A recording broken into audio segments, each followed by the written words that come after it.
Welcome back to the channel. This is FPL of the day. I am Jay London, and can you believe it? 4 game weeks. There is only 4 game weeks left until this crazy COVID-filled cancellation postponement season is over.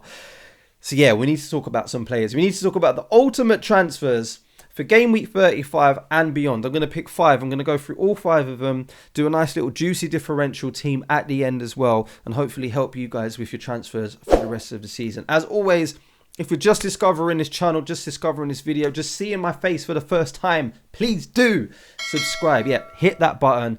I'm trying literally everything that I can to get 1,500 subscribers before the end of the season. This still is a brand new YouTube channel, so I need all the help that I can get. Once you've done that, leave a little like and let's dive in. The ultimate transfers for game week 35 and beyond for the last 4 games of the season. What?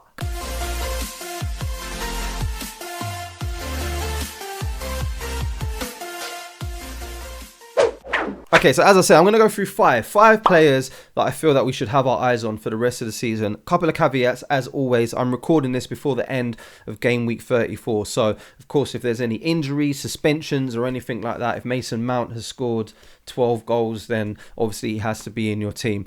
Also, the Manchester City and Wolves fixture hasn't been confirmed yet, so I'm still waiting for that at the time of recording.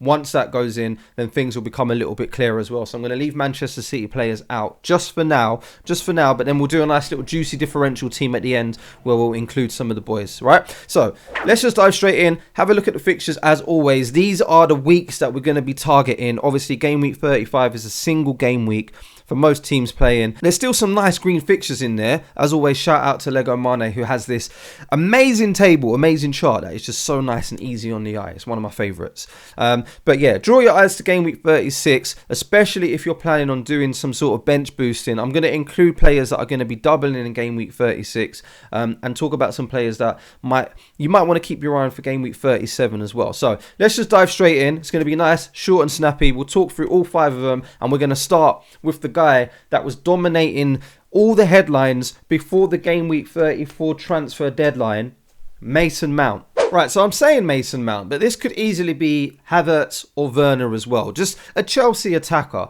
I feel like if you're at this point now and you haven't got a Chelsea attacker, it's just a little bit ludicrous. You need one of these boys in your team. Obviously, there is a rotation risk, and we don't quite know how many minutes. Who's going to get more minutes? Is it going to be Havertz? Is it going to be Mount? Is it going to be Werner? Like, what's going to go on? But look at the fixtures. Chelsea arguably have the best fixtures now for the rest of the season. Everton, Wolves and Leeds in game week 36, then Leicester and Watford to end the season. And yeah, Chelsea's still got something to prove. They've still got something to chase. So we want to make sure that we've got at least 2 of those players in there. Another one is a defender.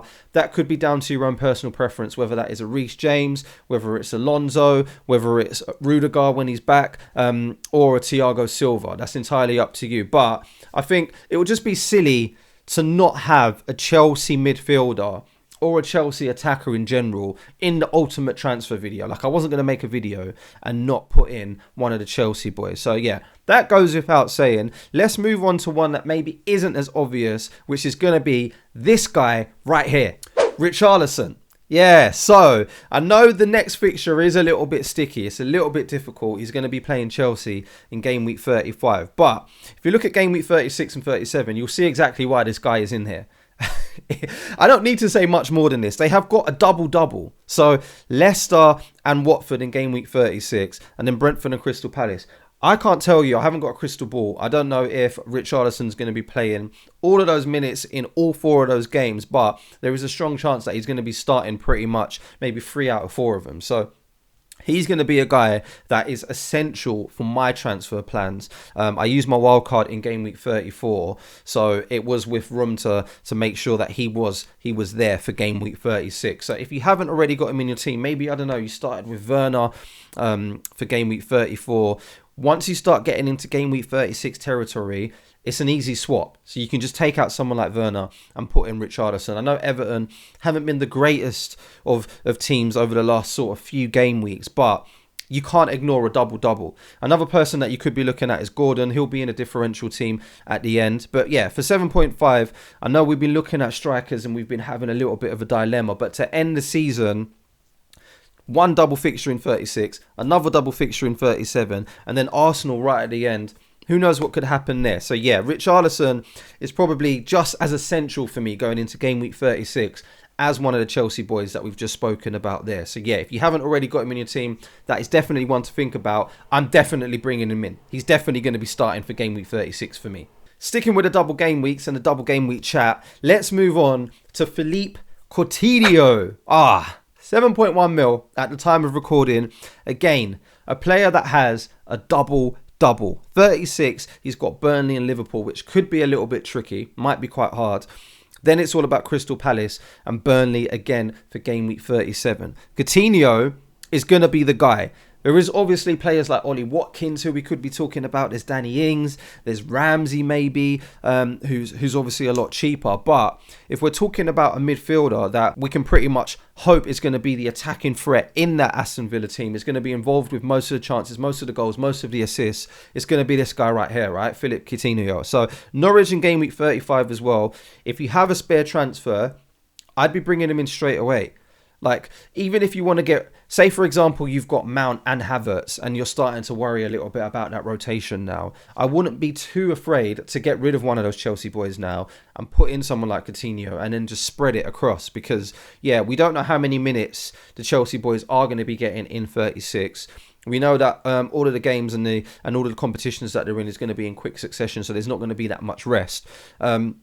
So yeah, Philippe Coutinho, especially for that price, I feel like he's someone that we can get to, especially if you use your wildcard in game week 34. Like, you should definitely have a player that you can swap out and then swap in Coutinho. Maybe it's time to get rid of one of the Arsenal boys. Maybe it's time, and then you put in Philippe Coutinho, because those double doubles look better than the Arsenal fixtures for game week 36, in my opinion. So yeah, another person who is definitely on the wish list.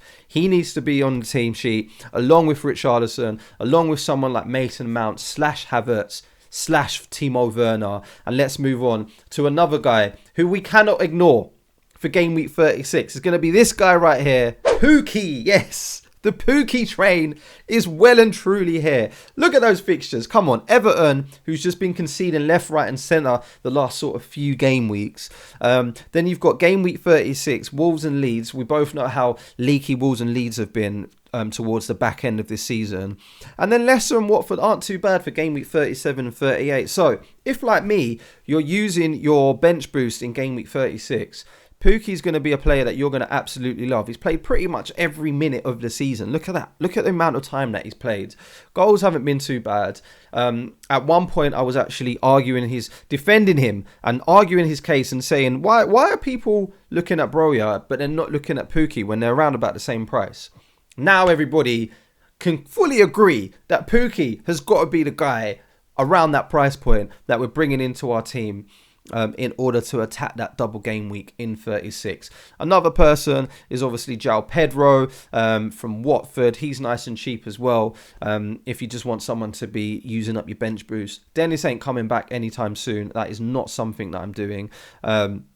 So yeah, Timo Pukki for 6 mil. Surely he's a person that we can all afford. There's going to be a way to get to him. And yeah, if you are bench boosting in 36, I really do like the look of those fixtures. So yeah, go on Pookie, get in the team. We're going to have a party. And yeah, you're going to score a hat-trick, right? Right, of course he is. Let's go. So there we go. That's 4 players so far. And then the last one, I want to do something a little bit differential. There's no point in me doing these videos for you and telling you about players like Cancelo or Laporte or just people that you already know are going to be vital to your team. A little bit like the Chelsea pick at the start. Like, you don't need me to tell you that, right? But if we're going to go for someone who's a little bit different, why don't we go with someone like Luis Diaz? So again, it's a little bit differential. I know what you're going to say, rotation risk and all of that stuff. We know about that. But if you've got enough money to spread it around the rest of your team and you're not too worried about like what's going to happen with Diaz, yeah, then he could be one of the best differential options, because look at his price. At the time of recording, he's 7.9. Mane is another great option, but the only way that we can get to him is if we lose Salah.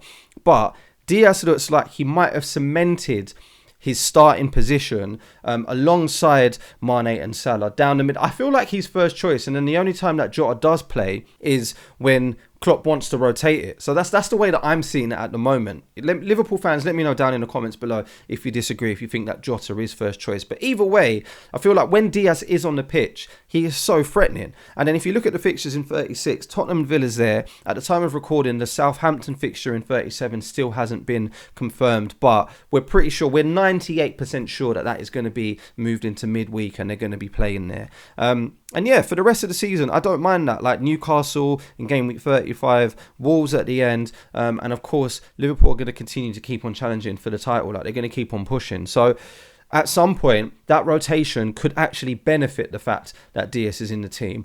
And when he is in the team, he's involved with everything. So I really do like the look of Diaz. Next season, he's going to be so expensive. I reckon he's going to be about the same price as Mane. Like, it's going to be ridiculous. But for now, why not just have him in the team? Yeah, just to end the season and see how that goes, especially if you're trying to chase those final games and you want to do something a little bit different to catch your friends in the mini league, and you've managed to like protect your rank with like your Sons or your Salahs and things like that, and you want someone a little bit different, I'd go for Diaz. So yeah, while sticking with the differentials and the different types of players that we could be bringing in if we're feeling brave, let's have a look at some other players. I'm going to put them in a team. I don't expect anybody's team to look like this, but I know that you guys do love a differential draft. So yeah, we've got Ollie Watkins in there. Again, because of those Aston Villa fixtures, I really do like the look of those. Cash is in there. A lot of these players are probably not even that differential, if I'm being completely honest. They're just players that could also add a lot of value to your team for the rest of the season that might not be as popular as the other players that we already have, we already own, or that we've already spoken about in the video. So someone like Gordon, he's a great enabler. He's like, what, 4.6, and he's also got a double game week in 36. So yeah, don't forget about him if you're looking for someone nice and cheap. Ødegaard's always an interesting one. He always seems to make these differential videos because he's always involved with everything. And out of him, Saka, Martinelli, Emil Smith-Rowe, I just feel like Ødegaard is probably one of the most nailed there because he's not rotating that much with Martinelli and Smith-Rowe. Foden's in there as well because of that rotation risk. Like, we all know how amazing Foden is, but how many games is he going to be playing with this Pep Roulette stuff? And Gabriel Jesus, he could be there too. Like, why not? Man City are going to be rotating and you feel like having a little bit of a gamble, then maybe put in Jesus. But yeah, these are the guys that we're currently looking at differential-wise. Let me know down in the comments below what you're thinking. Are any of these guys going to make it into your team? Have you already got Laporte? Are you already thinking about bringing in players like Jesus? Did you go for Mane over Salah? Are you brave enough to do that? Let me know down in the comments below. So there we go. Like I said, nice and short and sweet and snappy, how you love the videos on this channel, how I love to make them for you as well. Those are the transfers that I'm going to be eyeing up for game week 35 and beyond for the rest of the season. I know that you're going to disagree with some of them, and I know that there's going to be some other players that you feel should be in here. So, as always, let me know down in the comments below, who are you going to be targeting for game week 35 and the rest of the season? And as always, if you've made it to the end of the video, or you're just discovering this content for the first time, or you've watched these videos before and you haven't already, please do subscribe. Yes, I need all the help that I can get. Hopefully we'll make it to 1,500 subscribers by the end of the season, and I'll see you on the next one. All right, good luck.